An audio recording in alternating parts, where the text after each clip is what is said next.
Welcome to the Brain Gain Youngstown Leadership Series podcast. Each week, we'll learn from leaders who are driving change and making an impact. Now here's your host, the CEO of the Youngstown Publishing Company, Jeff Leo Herrmann. Hello and welcome to the podcast. So if you are at all interested in how careers in the military work, then this episode with James Dignan is certainly for you. I have to warn you up front, we did this on-site at Gringo's, a restaurant over on Phelps Street. So we have some ambient audio happening, but it's good. It all works out. It was a great environment, a great way to get really conversational and dig deep into careers in the military. But before we get into that, I wanted to share some Brain Gain news with you. So the Junior Achievement Virtual Career Fair was just held. I also participated. You'll find a full write-up about the career fair in our December edition, and you may have it physically in print in your hands, or you may want to just check it out on the website under the e-editions tab in the main navigation. But the JA event was a great experience. Obviously, it had to switch to virtual. Last year, 3,000 kids attended in person at the Eastwood Mall complex. This year, it went virtual. Michelle Merkel, head of Junior Achievement, was really pleased with the event. So was I. I was also a participant in the event, had the opportunity to speak to careers in sales, media, and marketing. But I tell you what, anyone that has dealt with trying to manage a virtual event, this went really well. And as with most things, the scale, the reach potentially increased, and the engagement was just different. So for the foreseeable future, obviously, a lot of events will be in this hybrid format, but it was great to see the great success that Junior Achievement had in this virtual career fair, helping kids really get an understanding of what they want to do as they pursue their career goals and aspirations. So check it out, and on to today's conversation with James. Strap in, we went about an hour. James is a great guy. I've gotten to know him over the past couple of years, consider him a friend. And I had the pleasure of speaking to him. I've had pent-up interest in how careers in the military work, especially those that change service lines. So we really got very specific and weaved us through his career. And he was generous with his time. He shared the leadership philosophies of the various branches of service. He even tells the story of how his experience working on the Israeli-Palestinian border and his time there, how that applies to situations we have here in Northeast Ohio and some of the key learnings that he's had over time. So with that, let's jump into the episode. As always, please send us any feedback that you have or any questions. And I thank you for your time and attention today. Here's James. We're good to go. Welcome to the Brain Gain Leadership Series podcast, James. Thanks for joining us today. Great. Thanks for having me. Got to say up front, we're sitting here at Gringo's, a new restaurant here on Phelps Street. It's awesome. Pretty cool establishment. So for any of our audience out there, apologize in advance for the ambient noise. But I don't know, James and I are hanging. We've known each other for several years. Really been looking forward to this conversation. Outstanding. You've got a lot to offer, a great global perspective to share, doing all the important work. So we're glad you're here today. Well, thanks for having me. Looking forward to it. So, we start all these interviews out with, what'd you want to do as a child? So give us like the quick sketch of who's James. And you grew up in Southern California, I believe? Yeah, in Southern California. Back in the race to the moon and all those things. I remember as a kid laying on the grass there in Southern California and watching the jet airplanes go by. And we were very close to Miramar and El Toro Air Station. So we had the fighter jets taking off from there and going out over the Pacific. Back then they'd do sonic booms, breaking the speed of sound. And I just thought that was the coolest thing ever. And I would just dream about flying and going to the moon. And I remember being as a young kid, 3, 4, 5 years old, sitting in front of the TV watching those moonshots and listening to Walter Cronkite. And right. That stuff to me was just like, oh my God, how cool would that be? And I think the first time I knew what I wanted to be was on my 4th birthday. We flew. My brother and 4 I. years old? 4 years old. Okay. My brother and I, he was 3, I was 4. we got put on an airplane at LAX and sent to Detroit to visit my grandparents. So we went for a month. And I'm one of 9 boys. Or sorry, I have 9 brothers, one of 10 boys. Whoa. Yeah. So they're New information here. Oh, you didn't know this? No. Yeah, I You have 9? I have 9 brothers and 3 sisters. Oh, So- a dozen. Yeah, 13 counting me. 13. Wow, So, Baker's dozen. Yeah, exactly. Oh my God. In Southern California, the average family, even in the 60s, was, like 0.5. Yeah. In Newport Beach, where I grew up, that was really uncommon. Other than there was one other family, the Moores, that lived right around the corner from us, and they had a total of 17. 17. Big span. But yeah, we kept the Catholic schools, full for a couple decades. Where are you in the birth order? I'm the 3rd boy and the 4th overall. Okay. So you're like So the you're upper top tier. Top tier, what's that, percentile? Top 3rd, yeah. Yeah. Top quartile? That's right. Is that right? Okay. So my brother and I went out to visit my grandparents. I was very close with my grandfather.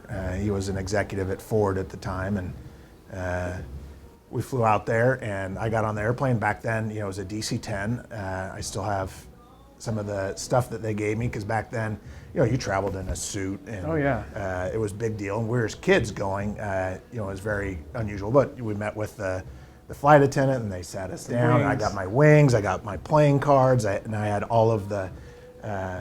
It was Pacific or Northwest Orient Airlines, which became Northwest, which became Delta, right? Finally in the mergers. But I remember getting up in the cockpit, flying while we're flying in the air. Let you get up there, and cockpit door was open. And you talk to the pilots, and I said, "This is what I want to do. I want to be a pilot, and have a cool hat and with some wings, and what better life?" It was pretty glamorous, I thought, Yeah. and just the adrenaline rush and the fun of flying an airplane. And from then on, I always did. I didn't know whether or not it would be airlines or military or something, but So was that always in the back of your head, like It I want to was. be a pilot, or when did you get close to that decision of, I think I want to be a pilot, and the military is my path to that end? It's kind of a funny story. I had no background in my family in aviation or in the military or any of those, really. My father served a short period of conscripted service during Korea. Had an uncle who ended up going to Vietnam. He volunteered to avoid getting drafted, so he made his choice and went in 68, 69, which is pretty bad timing. But Yeah. I had a little bit of feedback from that, but it was there was no shared experience really for me.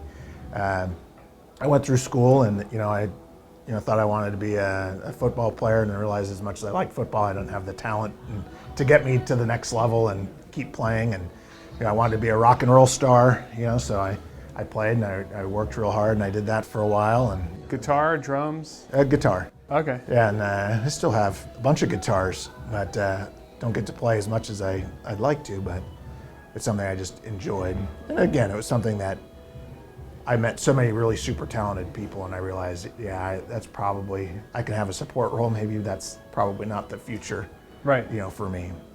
And I ended up, because I really enjoyed it, in electronics. Built my own guitar amplifiers and things like that, and then ended up studying the theory and physics of electronics and going into the electrical engineering role. And then I ended up working for a startup company in San Francisco back in 1983, making prototype workstations for oil and gas exploration. And back then it was digitizing maps and tablets and Right. putting color graphics, which was unheard of. So those were the kinds of things that I was doing, working in a small firm there, working for the Shell Oils and BP and Unocal and that kind of thing, and working with their geologists and geophysicists. And my role was purely the hardware, but one of my older brothers was one of the software developers for the graphics portion, the integration. So that's how I got tied into that company. And both of my older brothers still work in the computer industry, software side. So you're the only one that ended up in the military? Yes, out of all my siblings. Wow. So I have a couple nieces and nephews that are in now. Oh, one she was in, she got out, but have a niece or nephew that's in now in the Air Force. But I did that. I worked, and then I left there and went back for a girl, of course, went back to the Portland, Oregon area and was working for Intel. And I was doing that for a while, making really good money building custom prototype computer systems for Intel. So we were building things like the server for the Hong Kong Stock Exchange. We did a custom computer system for the Singapore Telecom, things like that. These are in the mainframe days, right? Right. Yeah, mainframe computing. Yeah, this was, the tablet or your cell phone probably has nearly as much computing power today, but these were large for data primarily, but it was coming out of the age of the punch cards and into the age of actual entry and print, right? Data storage, that kind of thing. But again, I was purely in the hardware side of it. We'd piece the systems together. We had a small team, about a dozen of us, all in our early 20s, and our team lead, who we called the old lady, she was, I don't know, she might have been 30. Right. She was married with kids, right. And we were all like, oh yeah, the old lady's got us on. But it was always on deadline. I was getting paid really well, but we have deadlines. They say, okay, we need this by X. Like I think of the Hong Kong Stock Exchange. Their system was failing and they need to replace it, so they needed it like yesterday. So the way Intel incentivized us was the earlier you get it, the bigger your bonus. Oh. And so I tell people, I said, I was doing this for a while and making a lot of money, but we were working all the time. So to work 60, 70 plus hours a week was not unheard of. But we're young and what the heck, it was fun, but we're working all the time. Weekends, holidays, whatever it took to get the systems out. And I got to a point where I said, okay, I can't do this forever. I don't see myself doing this forever, I guess is the best way to put it. And I said, well, what else do I want to do? I said, sports, football primarily, I always loved that. That wasn't going to be a long-term path for the career in music. As I said, that wasn't going to be, I'd still be a part of who I am, but it's not going to be a career path. I said, well, I always loved flying, so why don't I see? And I had no idea what was the process or, where to go. And so you spent a few years in the private sector before you even joined the Navy. I graduated high school early, and by the time I was 18, I had my 2-year degree, and by the time I was 19, I was working in industry. And I was working in San Francisco. I lived in Sausalito, worked in San Francisco, and it was fun. It was neat. Then going back to the Portland. Did you take the ferry from Sausalito to San Francisco? I did. Yeah. I lived my first apartment. Get off in the Embarcadero. Yep. All familiar, huh? Yes. Yeah, I lived maybe a 5-minute walk from the ferry in Sausalito, so I just walked down the hill. I tell my girls, they're like, well, how much was your apartment? Because my daughter's, one of them's thinking she wants to move to Seattle or San Francisco. I said, just beware, it's gonna cost you some money. I said, in 1983, when I moved to Sausalito, my studio apartment was $1,750. In 1983. She's like, what? She's like, well, what would it cost now? I said, it's probably like $4,000 or $5,000, yeah. And it was nothing special. It was like a 650 square foot, it was like a 4-plex or 6-plex, and I was just one.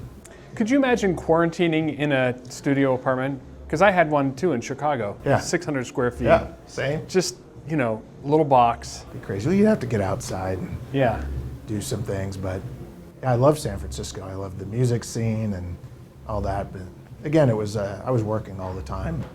All right, so you worked, and then you're getting to this. Did you say I want to join the Navy, or did you just start? There was no Googling back then, so yeah, no Googling. How did you discover? I don't really know what struck me, because this was right before Top Gun came out. And then of course everyone goes, "Oh, you joined because of Top Gun, right?" Yeah. No, but that solidified my my choice. How cool is that? Not that I want to be like Tom Cruise, more like Val Kilmer, but Iceman. Yeah. But being around, growing up in Southern California, being around the Navy and Marine Corps, I knew it was there. And then, of course, Neil Armstrong as a Marine, and all of my favorite astronauts were, for whatever reason, maybe not all of them, but it seemed most of them were either Navy or Marine Corps pilots. And I just always thought that was really cool. And my favorite airplanes that I liked, the F-4 was one of them, and the Navy version was just really cool. I go, how cool would it be to land on an aircraft carrier? I mean, who gets to do that? And I tell folks, it wasn't for any, larger than life purpose or reasoning of patriotism or anything else. This was about, I want to go fly airplanes and have fun. And right. What's the furthest extreme I could take that? And that was, I'll go check out the Navy. So, I went down to the Navy, I had my long hair and my Fu Manchu, and I go, hey, I'd like to join the Navy. Well, you got to have if you want to fly airplanes, you got to have a degree. I go, okay, I do. And, went on that path and did the testing. And so this was Cold War era, just coming out. Reagan had not torn the wall down yet, so to speak, but. Yeah, well, the Reagan build for the military had just started to come in. So I think the first time I went in was it was either late 87 or early 88. And then I officially went off to Pensacola in end of 89 is when I started.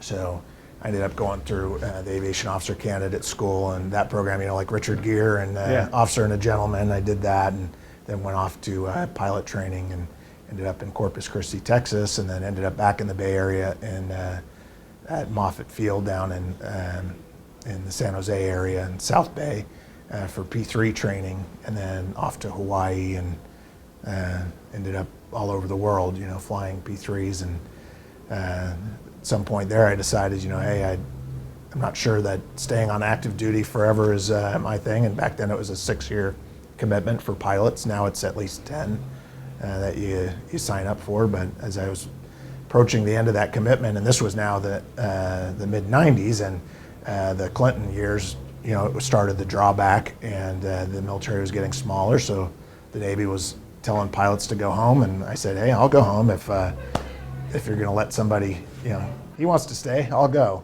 Right. And Navy in their infinite wisdom said, no, that's the way the Navy works. We still own you for another 15 months, and so we're going to move you next year, and we're going to own you for 2 more years after that because we moved you. All right. So Navy personnel policies, it's not people first. Air Force is much more people first.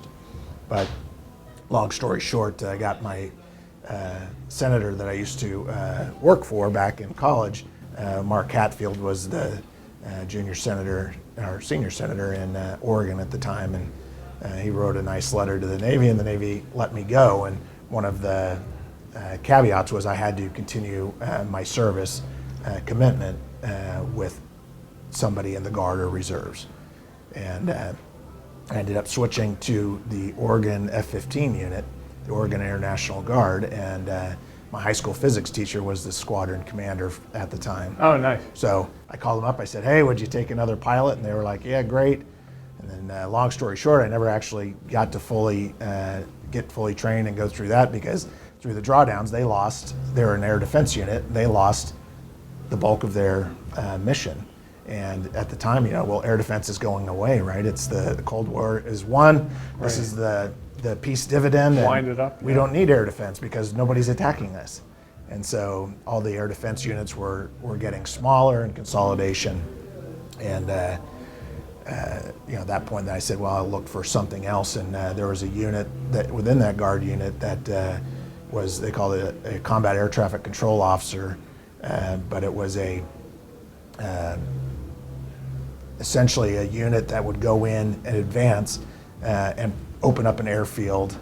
Now they've become special forces, combat control teams, but back then it was a combat communications squadron light with the CATCO position, and I was going to go as the CATCO, and then one thing led to another. I ended up getting mobilized and for Bosnia, and I hadn't even finished my training, and I was having fun and enjoying my time in uniform, and realized what I had missed was that camaraderie and working with the men and women in uniform and having a singular sense of purpose, and it's being part of something bigger than yourself. And that's where I more was drawn back to that. And I said, okay, but I'm going to do it. I need to be back flying. So they had a C-130 reserve unit there, and I ended up going over there to them, and it was a rescue squadron.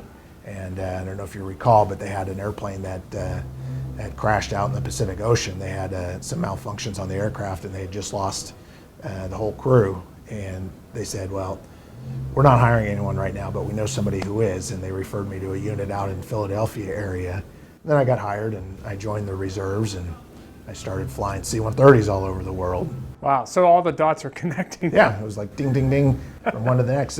You say the best laid plan, you always got to have a plan or at least a vision of what do you want to be. Vision, yeah. But it's about being ready for the next opportunity, and for me, that's truly what it was. Nobody could lay out this plan like I did and expect it to stand the test of battle. Entering the Navy as a pilot, there's is that a different path than, say, someone who graduates from high school and enlists as an enlisted personnel, Yes. right? Yeah. And would you recommend to say the parents, our audience, parents who have children that perhaps want to consider the military as a career, recommend they go to school, then join the military, or recommend they join directly? It depends. I mean, there are many different paths to getting there, say, to be a pilot. You can go enlisted, so 18 years old, right out of high school. Actually, when I was in high school, I was graduating early. I told my parents, I said, the Army had a program, high school to flight school. I could go become a warrant officer and fly helicopters. I go, how cool is that? So Yeah. I told my dad, I said, I'm going to join the Army, but I'm not 18, so I need your signature. He's like, no, when you're 18, you can sign it yourself. My dad was like, no, he was adamant. The military wasn't for me. Actually, when I called him up, or he called me when I was working at Intel, and just, hey, what's going on? How's your week? And I said, hey, Dad, guess what? I'm joining the Navy. He's like, what? Why would you join the Navy? He actually said, why would you throw your life away?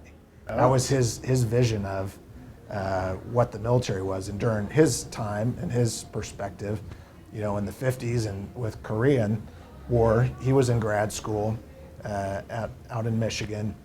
And back then it was either you come in and serve your 15 or 18 months or whatever it was of conscripted service, or we'll defer it, you finish your college and you'll come in and you'll serve 2 or 3 or 4 years, whatever it was. So he took the option of, well, I'll just go leave grad school now, go finish out my 15 months and go back home, and that's what he did. And so here's somebody who's in business school at the University of Michigan, and or actually engineering school then. He did business school later, but here in grad school, and they hire him or take him into the Army. They send him first to train as a cook, and then they ended up putting him as a motor pool driver. So he's in Fort Campbell, Kentucky, driving around, colonels and generals. Right. And he's like, this is a waste of my time and theirs to have me doing that. So that was kind of his perspective. And he's like, well, you're making good money, you have a great job, a great future. Why would you throw that away? And I said, Dad, that's not what I see myself doing in 20 or 30 years. So you had the foresight, more or less, to at least envision the future, not with a degree of precision, but yeah, you just couldn't see yourself building general mainframes. vision that this wasn't it. So look, in the 80s, I graduated in '88, and joining the military just wasn't, it was rare. Yeah, it wasn't talked about. It just wasn't a path typically you followed. So would you say, based upon what you know today, is it a different experience for, say, someone in high school or college to join today? I mean, is there? Well, I think it is, and post 9/11 especially. So we have to remember a lot of these airmen, soldiers, sailors, Marines that we have coming in now, they weren't even alive Yeah, right. when 9/11 happened. It's like, wow, how can that be? But let alone Vietnam or that experience, these kids tend to have more, it's not just, and none of them are there because, go to jail or join the military. That they're not accepted. Right now, about 2/3 of all youth graduating high school are not eligible to join the military, meaning they don't have the moral requirements, meaning they haven't been arrested or done something illegal, or they haven't graduated high school, or they have some other disability that prevents them, and obesity being the single biggest. Wow. So they can't pass the fitness test just to get in. So we have to deal with that. But a lot of the kids that do come they're much higher caliber enlisted airmen, soldiers, sailors, Marines than they were 20, 30, 40 years ago. During conscription, all bets were off. Right. You know, the Trumps of the world never were conscripted. Right. For whatever reason. I forget what his was, flat feet or something, right? But you go on down, you know, the higher echelons of our society didn't serve. And in conscription, it meant that, you know, those less fortunate, coming from more disadvantaged backgrounds, were the ones that were serving. And that's part of what, we'll say, during the all-volunteer force, part of the transition that happened in the military was good. We became a professional force, but it also changed who serves. So we got the best and the brightest from our lower socioeconomic backgrounds, because that was for them the easiest opportunity to get a hold of. But you'd be amazed at the kids that come in today into our military. These are great kids. It's not the dregs that, well, you know, Jimmy doesn't know what to do with his life, so, you know, right. Join the military, you know, join the Navy, see the world. I mean, there's still that too, but right. A lot of those people won't qualify today. Now, if you have, say, your kids or your kids' friends, would you recommend, if they approached you and said, "I'd like to join the military," would you give them ask them a series of questions to really understand if they understand? Or yeah, I think you hear it from like John Zettenbauer out at MCCTC. You know, he says, tells all their kids, you have to have a plan, right? Which college, technical training program, or service are you going to go into? You're going to have a trade, a skill, or an education coming out of here. Not the same path isn't the right one for everyone. I was like, what a great way to provide that opportunity, to make them aware that the military is an opportunity. Now, to your point, would I just give a blanket approval? No, but it would be, the military can be good for somebody who doesn't know what they want to do. Give you some structure, pay for college, give you some spending money. I mean, there's lots of things you could do.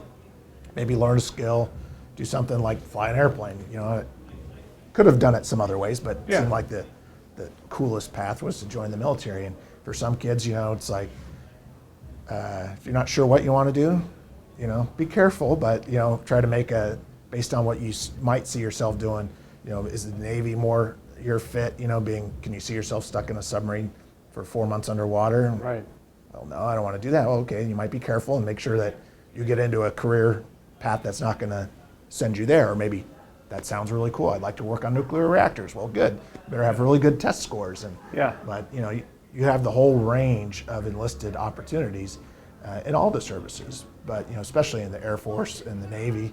The Marines and the Army have their high-tech sectors as well, but it's a much narrower band. So for somebody who just didn't really know what they wanted to do, but said, you know, I really like being on the rugby team and, you know, that physical, okay, maybe just going in and being a Marine grunt would be good for you. Yeah. But just try to, you know, open your eyes and make sure you know what you're getting into.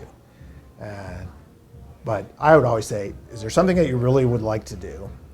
And focus your recruiting efforts into that, and making sure you're working with the recruiters and you don't get the wool pulled over your eyes and you end up somewhere that you really want to.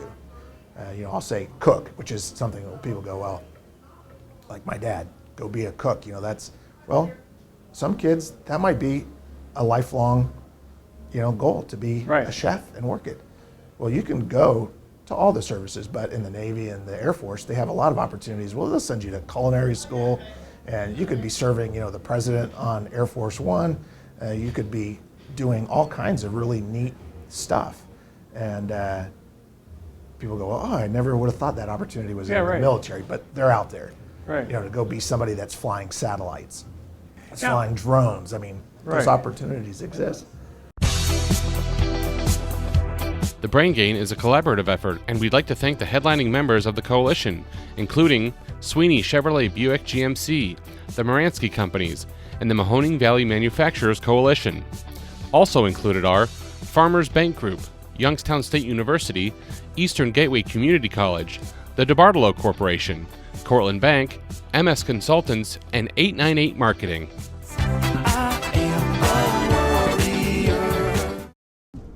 The military and a career in the military is about leadership, right? And it's really about the chain of command. Yes. Now, is leadership something that's taught? Is it just simply, does it just happen because of the structure? Or I'm curious how you would coin the term leadership relative to a military career. Similar to the recruiting and going into the services, and part of why I would ask the question, what do you really want to do, is about style and about structure and format. Yeah. And it does, in the end, all come down to leadership, but each one of the services has a different, for lack of a better term, a different mentality or a different mindset, both on leadership, and some of that comes down to what are they required to do in execution of their duties in the military sphere. So we know the military is not a democracy, so collaborative leadership still works and is executed in all the services, but it's different. I'll use a story to illustrate why it's different. In the Navy, I was a legal officer. I went to the Naval Justice School. I was a pilot first and foremost. That's what I did. But every day when I went in and I dressed in my uniform, I went in and I was the squadron's legal officer. So I did wills and powers of attorney. I did the court martials, Article 32s, all that stuff. I was a pilot, but right. I went to the Naval Legal School to learn that, and I was working with, obviously the commander and the exec and the senior staff of the unit to do the legal piece. I was working on standard of forces agreements when I was in Japan, and in the Air Force, they would be looking at you crosswise. You're a pilot. Why are you here doing lawyer stuff? Well, because the origins of the Navy were, we have a ship. There are 100 beds on this ship. There are 200 jobs. Well, we're going to divvy up all the jobs to the 100 people that are here. Right. And that's the Navy's mindset, is you're more than just a pilot. So we had, my follow-on jobs. I was a maintenance officer. I worked in life support. I worked in admin. But those are the kinds of things that you do, so you can be in training and you become a much more rounded leader. And I always joke, the Navy produced a jack of all trades. I knew this much of a lot of stuff, right. but nothing really in depth other than flying an airplane. And the Navy intends, whether you're a pilot and with a shore-based unit or you're living on a ship or a submarine, every officer and every enlisted sailor has a whole list of things that they do. What's their role and mission within that boat or within that ship or on that airplane? So it tends to lead to a different leadership style and environment. And then on the airplane I was on, in the P3, there are 7 enlisted and 5 officers. And the Navy is very hierarchical. All the services are to some extent, but the Navy especially. Officers are officers and enlisted are enlisted, and the two shall not ever come together. You don't eat together. You have separate dining facilities. You have separate berthing facilities and separate, there's an officers club and an enlisted club. All the services do that. But in the Navy, there's a fine demarcation, like Mutiny on the Bounty. The officers are the officers, and the sailors are the swine. And that just goes back from hundreds of years of how you do it. You only have a handful of officers, usually a very small number of officers, and a large number of enlisted that are actually getting the work done. So the style is very different, and how you execute your mission is done differently. There's still collaborative leadership, but there's a definite, this is the boss, and here's everyone else. What if you completely disagree with the orders you're given? That's, how do you deal with that? Well, depends. Like in an airplane, I was going to say in our aircraft in the P3, you have 7 enlisted and 5 officers. So we had 3 pilots, 2 navigators, and then we had sensor operators, radar operators, and flight tech and armaments guys that worked in the back. So everyone has their role, but together you function as a team. And as a result, really, of commercial aviation, the military took on a lot of things that they learned in the late 70s. You remember the crash in the Iowa cornfield and the crash in the Everglades, and these things developed this concept of crew resource management. So while there's one captain, like one captain of the ship or one captain of the flight, there's a crew, and everyone provides input, and everyone has a different piece of the puzzle. Mm-hmm. So there's ways that you can find, of course the leader has to be willing to hear it and listen, but it's collaborative leadership of making sure you're listening and hearing what people are having to say. Now, if you have a dictator that comes in and says, I'm going to come in and do something that's either immoral, unjust, or just wrong, then every one of those soldiers, sailors, or Marines has a duty and a responsibility to speak up. Now, can only go so far, right? Because there still is insubordination, which can be mutiny or insurrection, and go on down the line. So the outcomes may be quite different than working at the Business Journal or somewhere else. You're going to get a lot more feedback, right? And it's required. And like I said, in the Navy and the Marine Corps and the Army, it's a little bit different of how that disagreement is accepted, in the system, and it takes a leader who's willing to listen. But in the end, they have to all understand that the captain is the captain, and that's what we're doing. Hopefully you can bring everyone on the team to agree, right, and to follow. And I say the general officers or the flag officers, the admirals in the Navy, when I just say paint it with a really broad brush, generically. The admirals I've met general officers of all, flag officers of all services, and worked with many of them. The general officers that come from the Navy tend to be more well-rounded, I'll just say softer on the edges than the other services. The Air Force kind of has two different groups, and we're trending towards most of them being in one, and I say either the political generals, those that are very politically savvy and very adept at working in the bureaucracy, and then you have the operational generals, those that can fight the fight. The Air Force over the last 50 years has gotten to where the political administrative segment is larger than the operational segment. So I think that's something the Air Force has to look at for its long-term health. How do you balance that? Because you need both. Mm-hmm. And the Navy, by its design, creates, trains, and educates their officers over time to be, the jack of all trades. Right. They're looking more for that. So people go, oh, well, why is it that every admiral that I see is a pilot? So it's not exactly true, but it's largely true. So the only captain of an aircraft carrier will be a pilot. People go, what? So you have people in surface warfare, we call them the black shoes. So those are the regular navigators and commanders of the ships. They can command every ship out there in the fleet, pretty much. Submarine guys do submarines and ships do ships, but everyone except for the carrier. The carrier captain will always be a pilot. Because understanding the broader portion of the mission of how do you execute, operationalize that piece of the puzzle. So he goes, is that fair? Maybe not, but what they do is, it forces the Navy to develop their flyers, if they're going to be the ones that are going to rise to the ranks of, the captains of the aircraft carriers and fill the vast majority of the admiral ranks.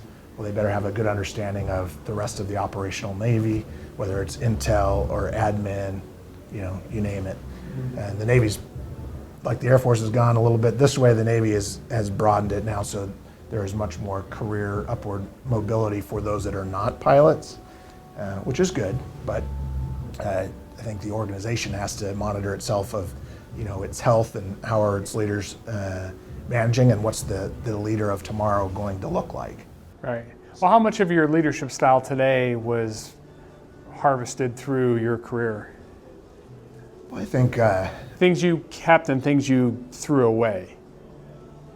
Well, we all learn over time from our mistakes and just from growing up and maturing, hopefully, right? Yeah, right. And going along, I think as a young officer in the Navy, I was very matter of fact, and it wasn't my way or the highway. It wasn't that, but my listening period was very short. Right. And I was very direct. I had a boss. I was a major, so I was in the Air Force, and I was just gung ho, and flying the airplane, and I wanted to be the best operator that there was, and that was what I did. And I tell guys that I was flying with it, I didn't mince words. I said things how they were, and I disregarded their feelings and their, not completely their input, but I was quick to disregard their input. So that's what we talked about. How do you disagree? I was one of those guys that you were going to get one shot and that was about it. And my boss told me, he says, James, please stop petting the cat backwards. And I remember that for a long time. And he was an enlisted airman, and he grew up in the Air Force, and then Air Force sent him to college, and then he became a pilot, and they sent him to pilot training. And I thought about that, and I said, and that was really for me as a transition where I was leading from, as we say, the pointy edge of the spear from the warfighter to now I was doing more management. And so now managing people is something quite different than leading, a small crew on an airplane. And I had to learn that I needed to take input better and be open to it, listen what's being said, and then provide feedback. And try to speed up that cycle. And as I got older, and one of the areas as I got, still a pilot in the Air Force, but one of the things that became my area of specialty was in planning. So first it was tactical planning, then operational planning, and then ultimately strategic planning. And a lot of that really fed into how I think and operate today, and how that works, in a business environment, say, Right. as opposed to the military environment, because not that we're a democracy in a business, but we operate much more so. Right. You have to, not that it's decision by committee, that drives me nuts, that's just me personally. Right. The State Department operates like that. It's, decision by committee and consensus building is tedious, and it's... And European. Yes, it's painful. There's a need for it, but Right. I had the opportunity to work as a planner in Israel and Jordan, in the West Bank, worked with the Palestinian Ministry of Interior, helping them with their strategic planning. And it really opened my eyes, of what the State Department mindset is, what the diplomats do, which is listen and Right. talk, and we try to arrive at consensus, and we go around the table. Was it hard coming out of a career in the military to yeah. be a listener and to be in a consensus-driven role? Definitely. Did you have to bite your tongue, or was it just maturity that got you there? I don't know that would be fair to say maturity gets you there. It's just a different style. Yeah. If it's a different model, and there's a need for that sometimes. But even in a business, say, you're my picket, CNC operator. I don't need you to understand why we're doing it, but I would like you to understand why we're doing it. It just makes the overall path. This is where we're going, right? Yeah, right. I need you to operate the machine in the safest, most efficient method possible. Even in the tightest command and control situation, it's still good if everyone's on the same page and everyone has a shared sense of mission and vision. Is that fair to say? Yeah, and now the communication loop tightens the more you're in a critical environment, and whether that is in business or in combat. So that's what that tolerance for listening is going to get small. That window for opportunity is going to get smaller and smaller. Because you got to keep going. And that includes whether it's your coworker or a subordinate or the guy in the back of the airplane. There's a military strategist that came up with a term. It's called OODA loop. And Colonel Boyd was his name. Actually, I had his son worked for me when I was in Seattle. But he came up, he was a fighter pilot out of the academy, and just one of those big thinkers. And his OODA loop was observe, orient, decide, act. And it's a circle. He says your leadership, your combat decisiveness, and primarily his was focused on combat. How does a fighter pilot, why were American fighters losing to the Chinese and Russian pilots? Was it aircraft or was it the operator? And they found out it was a little bit of both. And the problem was Americans were so dominant that when they came back where now the equipment was equivalent, or maybe the Russians had a little bit of an advantage at the time, the Americans were relying on the equipment to provide the advantage, and their tactics and their interoperability was failing. So the observe, orient, decide, and act. And it's about, he calls it the OODA loop. And you have to tighten that loop, and then when there's a time of peril, time of question, and then when you get back to a more relaxed time or back in peacetime, now that loop can loosen. And now as you have a crisis or an emergency or a response, now you have to tighten that loop. So it's the idea is you observe your situation, listen, take in input, see what's out there, orient. Now you have to place yourself, okay, where am I in this? I understand the big picture. We're here, we're going there. And now I have to decide, okay, that's where I'm going. So I've done the observe, orient, decide, now I'm going to act. And as soon as I act, go back to, did I achieve what I tried to do? Did we get the results we were looking for? Did I make the right decision? Could I have done differently? Did I get all inputs? Okay, and then now the process starts again.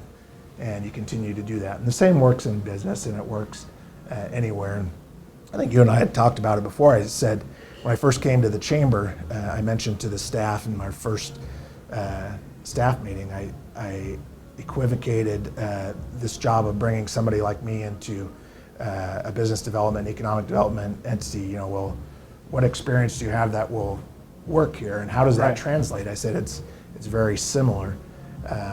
Leadership and management are not the same, and this was really about leading and managing a team. So it's really, what are the objectives, and then how do we facilitate that the best? But I said, this, to me, the Mahoning Valley reminds me very much, for economic development primarily, of the decision processes that the Palestinians find themselves in. They're like, "What, you're comparing us to the Palestinians and the Palestinian territory?" I said, yes, on a very simple point, is that we in the Mahoning Valley, I'll start with the Middle East first. When I go there, the Israelis, they want to sit you down and talk to you. I go to the first meeting with the minister of the Palestinian Interior, and he said, "James, let me explain to you the history of the Palestinians and where we are today. Back in the turn of the century, and the Churchill White Paper defined what the Palestinian territory was going to be in the break of Transjordan," and they walk you through the whole history to today of where they sit, and they will explain to you that everything happens to them. So they didn't make any decisions. These outside entities were, from the white paper on down to the wall and the checkpoints of today's West Bank. It happened to them. Other people made these decisions, and there was nothing they could do about it. And of course, the Israelis, they would tell you, "Well, James, let me explain to you, 2,000 years ago when the temple fell, this is what happened to us and our people." And they'd walk you up to today, why, not to justify, but just to explain, this is who we are and why we're here. And the stories were not that different. They were just arrived at differently. And here in the Mahoning Valley, I always heard people saying, "Well, you don't understand, in 1979, the whole world fell apart, and it came down." I said, as a student of history and just wanting to know and be aware, I really went in and delved into it. And I tell people, especially the longtime Valley residents, I said, that's a little bit of revisionist history, because it's not true. Did it happen? Yes, but the beginning of the end wasn't in 1979. The beginning of the end was really during World War II, about 1942, when U.S. Steel, amongst a number of other large entities, made decisions then not to invest in the industry that was here. And in post-World War II, they chose to invest in, where did they build those new steel factories and mills? Japan and Germany. They weren't investing in 1950 in the mills here. And you could say, well, maybe the real beginning of the end was when local ownership of all the industry that was here left. That would be the Youngstown Sheet and Tube. When that finally sold, 1969, you knew that the beginning of the end was truly coming. Now it was just stretched out of, how long can we let this happen to us? No one was being proactive about, how do we change that course? Because if we do nothing, this is where we're going to end up. And we found that out in the late 70s and the early 80s, and it all happened to us. So we have to change the dynamic of, how do we make a plan to change the trajectory we're on? So back to Colonel Boyd's OODA loop, have we observed what we're doing? And what we chose to do here in the Valley was mostly ready, aim, fire, or worse yet, ready, fire, fire, fire, fire, fire, stop. Are we hitting what we're shooting at? What is it we're doing? And good people were doing what they thought were the right things, but we weren't looking for an outcome, a specific outcome, or we weren't achieving it, either of which should go back and say, we need to rethink our plan and how do we move forward and be proactive about it. Failing is going to happen. All of us will fail at some point. Right. How do you respond to it? That defines the leader. How do you change the trajectory? How do you try? Because you sit there and you say, well, that didn't work. Maybe it was my leadership style. Maybe I didn't understand the premise, or I was operating under a faulty premise. What do we do? And helping each other as a community. And here, whether it's in the Palestinian territories or in the Mahoning Valley, if we stay in our little silos, we're not going to be successful. Right. I can guarantee you that. So do you think the current economic development happening today with, say, Ultium Cells, GM, LG Chem joint venture, Lordstown Motors, TJX, are these things that happen to us, or is there a plan and a vision and an outcome that do you feel like we're all together, or these were just kind of fortunate happenings that are kind of now putting us on a path? I think, as we talked about before, you have to prepare and be ready for the next opportunity. Yeah. And if you look back 2 years ago, I wrote an op-ed, President Tressel wrote an op-ed, we had a few others, Ohio Manufacturers Association wrote in about why the Mahoning Valley should support a battery factory. And when we worked with people like Dave Green, when I came to the chamber and looked, you go, much like the steel factories of the 70s, what was happening was not sustainable. People go, oh, well, it was great. I got great pay and I got all these benefits. I got 5 weeks off every summer because we furloughed everyone, but you're being paid. How sustainable is that? Right. But we looked at, oh my gosh, we're down to 17,000 cars a month. That's not sustainable. Are we still going to maintain 3 shifts? And then we start talking and find out, no, not only we're going from 3 shifts to 2 shifts, but we knew that 1 shift was coming. Now we go, okay, looking a little further out, what's the next vehicle that's going to replace the crews? Because this is really important. And if there isn't anything behind it, that means there isn't a plan. Right. And so talking with Dave and the United Auto Workers and the others said, we can do this a number of different ways. We can be combative, we can be obstinate, we can be loud and shout at the company, or we can go, General Motors, you need to know what you have here, both in the workforce, in the factory itself, and in the ecosystem that surrounds Youngstown. And it's not just Lordstown, it's much more than that. Right. And the whole automotive industry and the history and the excellence in manufacturing, and we've got additive manufacturing. We can be part of your next generation vehicle. And I truly believe that by that narrative, feeding that narrative to not only Detroit, but to Washington, D.C. and to other parts of the world that say, no, the Mahoning Valley is not irrelevant. We've always been involved in manufacturing. Now we're involved in all the next generation additive manufacturing and next generation manufacturing techniques and strategies. Steel is part of who we are and it will continue to be, but it's going to look and feel different. We're going to be smarter. We're going to be better than any of our competitors, because that's our competitive advantage. And we're going to take that and say, this could be the next place for you to do things like electrification. And we started having that conversation within ourselves. Right. But then beyond that, and sending those messages to places like Detroit. And early on, the Detroit Free Press and the Automotive News started carrying things about, could Lordstown be the next generation auto manufacturer? Could that be where it is? Because everyone assumed that was all going to happen in Detroit, right, at their Hamtramck plant and a few others. They were already building batteries with LG up there. And so talking, whether it was with the lieutenant governor and governor when they were on the campaign trail, said the very first thing you need to do is talk about GM and talk to GM, because as the president of the chamber, I don't get an opportunity to sit with the president and CEO of GM, but you do. Use that and say, the state of Ohio wants to be part of your next opportunity. We told that to the Trump campaign as they were working through, as well as Sherrod Brown and Rob Portman, and say, we want to tell our own narrative here about the Valley of who we could be, what we want to be. So was it a unified decision? No, but I think we all looked and said, we have a couple paths that we can go down.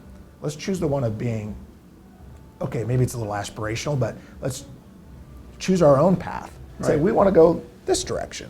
Right. And working with the things that we already had here, like America Makes and YBI and Bright, and saying, look what we have here in Youngstown. Because people go, well, why Youngstown? I said, because we have these assets here. Not only that, we have this legacy and this history that we're proud of.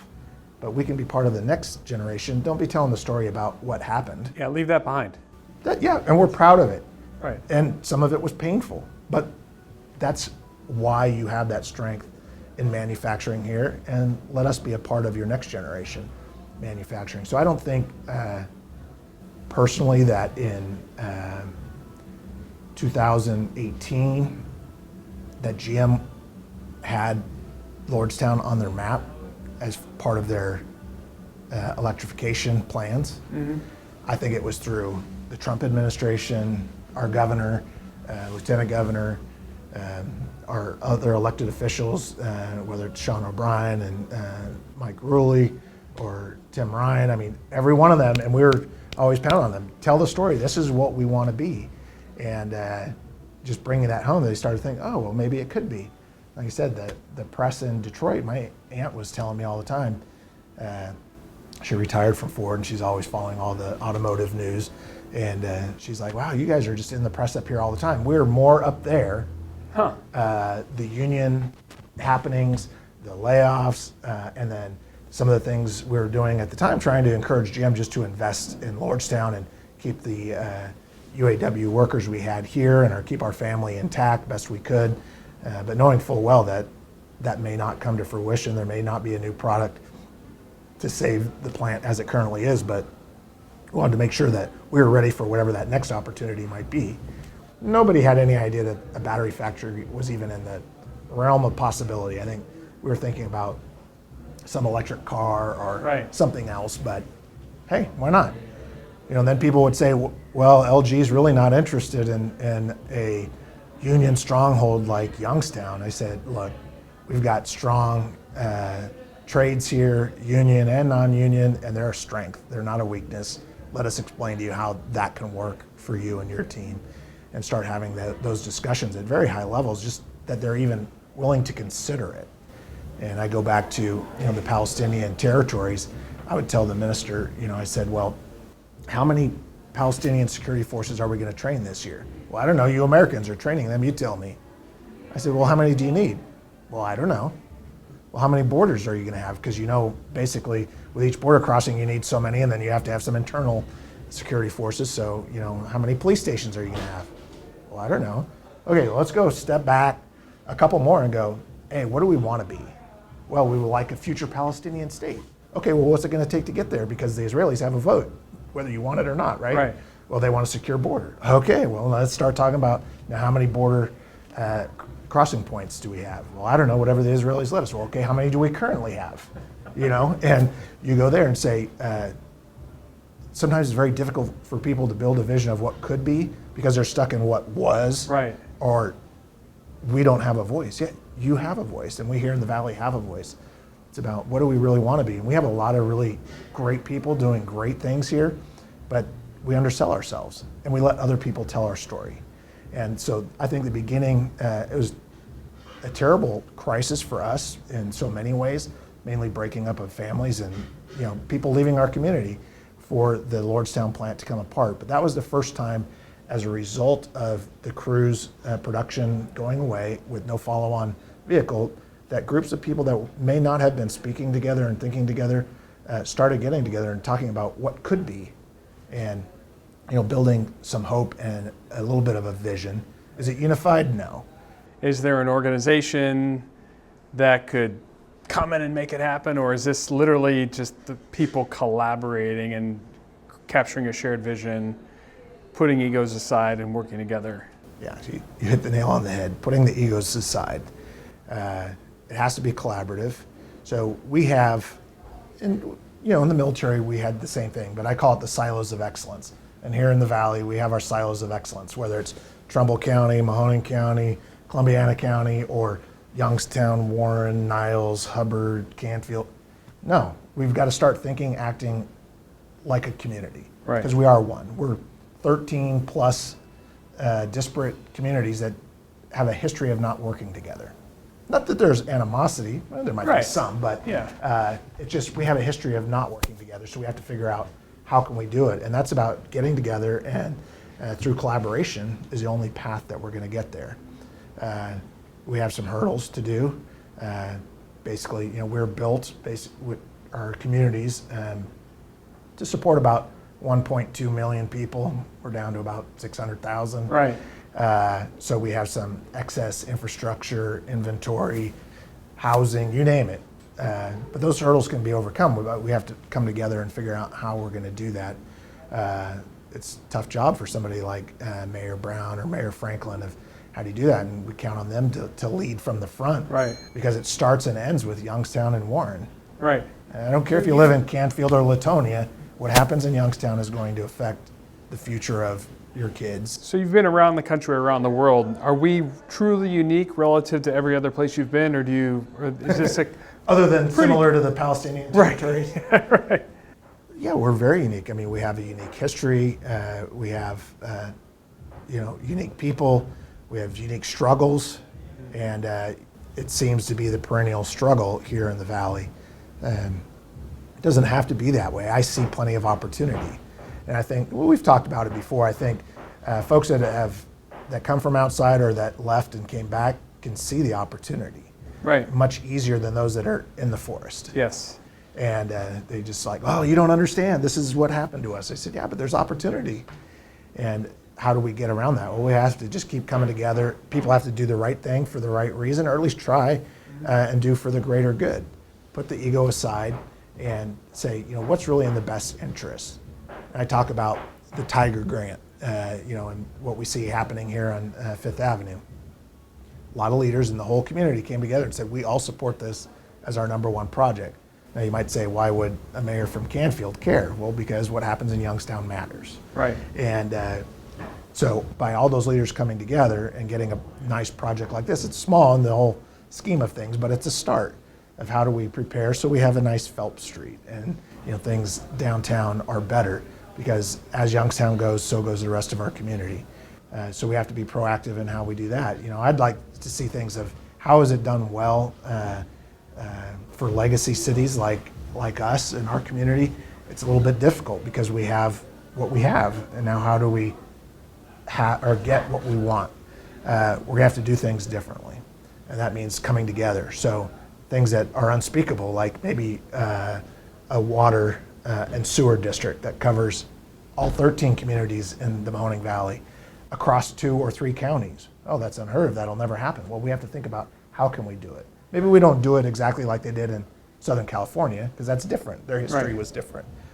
But maybe we can do it smartly in a new collaborative way in public-public partnerships or public-private partnerships, or a mix of the two, and make sure that we don't have a fire department in Liberty Township quarter mile away from a fire department in Girard that don't have mutual aid agreements right. and interoperability. Now, that's excess infrastructure and people that we can't afford today. So we have to figure out how do we do it smartly. And I hate to use that as an example, but it's just one of many. Right. Snow removal. Let's just talk about salt. Salt on the roads. We have, give or take, 20 some different purchase agreements for salt here in the Valley. Each county has a purchasing department where they can purchase one time at a great, bulk discount for every municipality within their. Some of them have taken advantage over that over the last few years, that we've had more of that happening. More mutual aid agreements between the fire departments and police departments that are here. And those are the kinds of things that we have to do to find ourselves, get out of the habit of doing things the way we've always done them. Right. And do them in what's in the best interest of our community, of our citizens. And it doesn't matter if you're Girard or Liberty, it's in the best interest that we all work together, and that your house doesn't burn down, but mine does, because we live in different districts. Right. How do we do it smart? So what they did, with the ABC Water District, or the, what do they call it? Cardinal Fire District. Right. That's innovative. That's thinking about, okay, given a limited number of resources, how can we best provide those needed resources to our citizens. And it's about thinking creatively, coming together collaboratively to solve the problem. And the fire chiefs out there, well, they know the answer. Right. We just haven't asked them. Yeah, right. Or something like that. So how do you do it? And that's a good example. Is it perfect? No, but it's better than what we had. So we're on question 1 of 8. We've gone an hour so far. I feel like this is a great place to at least wrap up part 1 of our conversation. Sure. I mean, this was fascinating to hear. I've had these questions penned up for a long time, so I appreciate your time here on the Brain Gain podcast. Any final challenge or anything, final words you want to share to the audience at this point? I think we're part of an amazing community. My wife and kids and I feel fortunate to be here. We love the people here. We have some issues that we can overcome, and I think all of us can.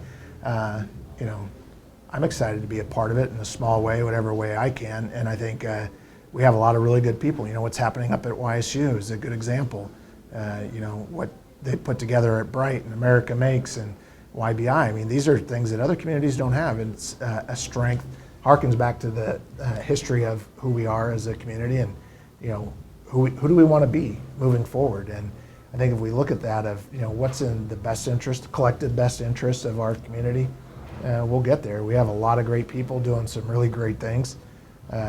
Just acknowledge it and continue working together. It's possible. Right. It really is. We'll get there. Right. Well, James, want to thank you. Want to thank Gringos here for being such great hosts. It's a great restaurant. Check it out. It's on Phelps Street. Very conscientious. It smells extremely clean in here. Right. They are all wearing masks. It's a very safe environment. Yeah, I got my mask right here in my pocket. So, but no, I want to thank you so much for being on the podcast today. Yeah, thanks for having me. Before we go, I'd like to thank members of the Brain Gain Coalition, especially our great sponsors. Without them, none of this would be possible. So a big thank you goes to Sweeney Chevrolet Buick GMC, the Moransky Companies, and the Mahoning Valley Manufacturers Coalition. Thanks so much for their support. And also, please follow, like, and subscribe to this series on your favorite podcast player. And if you have any questions, just go ahead and connect with me on LinkedIn, one of my favorite places. You can find me over there at Jeff Leo Herrmann, and send me a message. I will see you next time. I'm growing up in this life, and to the human that I need to be, I know that I am not alone. I'm brave, I got what it takes, I am a warrior. Thanks for watching the video. Be sure to like, subscribe, and hit that little bell for notifications. And also make sure to connect with us on Twitter, Facebook, and LinkedIn. For all of your business news, visit businessjournaldaily.com. For all of your arts and entertainment news, go to afterhoursyoungstown.com.